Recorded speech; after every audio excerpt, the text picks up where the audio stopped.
అంటే ఒకసారి లెక్క వేస్తే నువ్వు ఉన్నటువంటి అప్పులను ఏ విధంగా పెంచుకుంటూ పోయావు అనేటువంటిది కాంపౌండ్ యాన్యువల్ గ్రోత్ రేట్ ప్రకారం చూస్తే 36,300 కోట్ల రూపాయలు జగన్మోహన్ రెడ్డి గారి హయాంలో పెరిగితే నీ హయాంలో 24% అప్పులు పెరిగితే జగన్మోహన్ రెడ్డి గారి హయాంలో పెరిగినటువంటి అప్పుల శాతం 7.3%.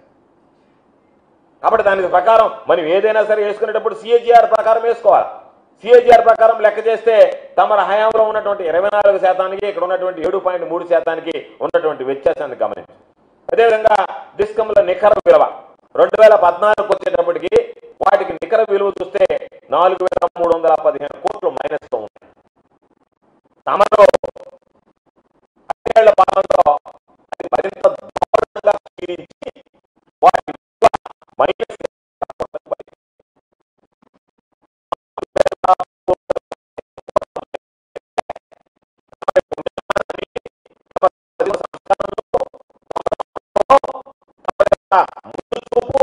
దృష్టి ఈ సమాజానికి వెలుగులు నింపాలన్నటువంటి తమ నిర్ణయాలు మైనస్ 20,000 కోట్లకు చేర్చారు.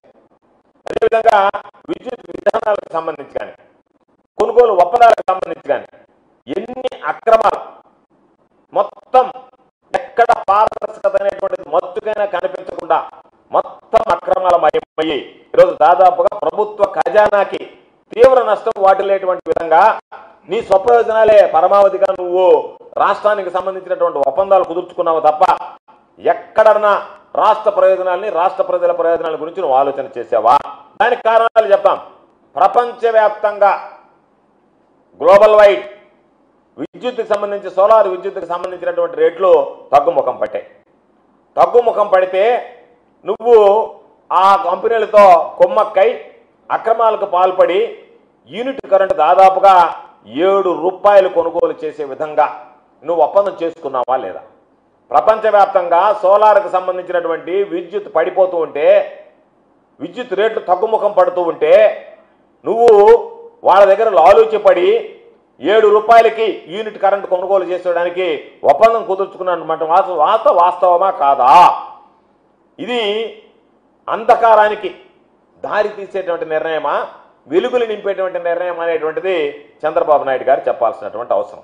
అందుకే చెప్పాం 2014 నుంచి 2019 మధ్య 8,000 మెగావాట్లకు సంబంధించి దాదాపుగా ఏటా 3,000 కోట్ల చొప్పున అధికంగా 25 సంవత్సరాలకి అంటే తమరు తీసుకున్నటువంటి నిర్ణయం 75,000 కోట్ల పైగా భారాన్ని పెట్టినటువంటి నువ్వు నీ దురదృష్టి అది అని చెప్పుకోవాల్సినటువంటి పరిస్థితి. పీపీఎల్ సంగతి ఏం చేశావు?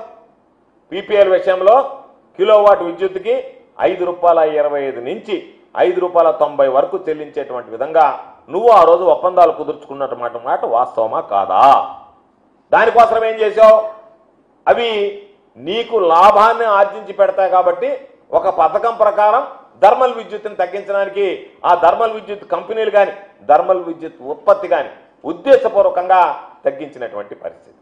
కాబట్టి ఈరోజు ఒక్కసారి చూస్తే గుజరాత్ లాంటి రాష్ట్రంలో 2017లోనే పవన్ విద్యుత్తుకి సంబంధించి ₹2.43కి ఈరోజు వాళ్ళు ఒప్పందాలు కుదుర్చుకుంటే నువ్వు ఇంత పెద్ద ఎత్తున ఈ స్థాయిలో ఒప్పందం కుదుర్చుకోవాల్సినటువంటి అవసరాలు ఏమి వచ్చాయి అంటే దాని వెనక ఉన్నటువంటి అంతరార్యం తమరికి తెలిసినటువంటిదే.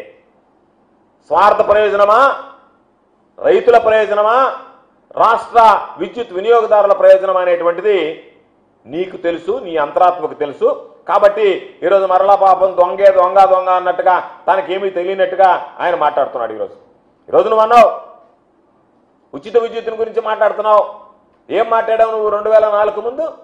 ఉచిత విద్యుత్ అంటే అది కరెంటు తీగల మీద బట్టలు ఆరేసుకోవాల్సిందే తప్ప ఎక్కడా కూడా ఆచరణ సాధ్యం కాదు అని చెప్పి మాట్లాడినటువంటి వాడి. అటువంటి వాడివి ఎవరన్నా పాప విద్యుత్ ఛార్జీలు పెరిగితే వాళ్ళని తుపాకీతో కాల్చి చంపినటువంటి వాడివి బషీర్ బాగ్లో.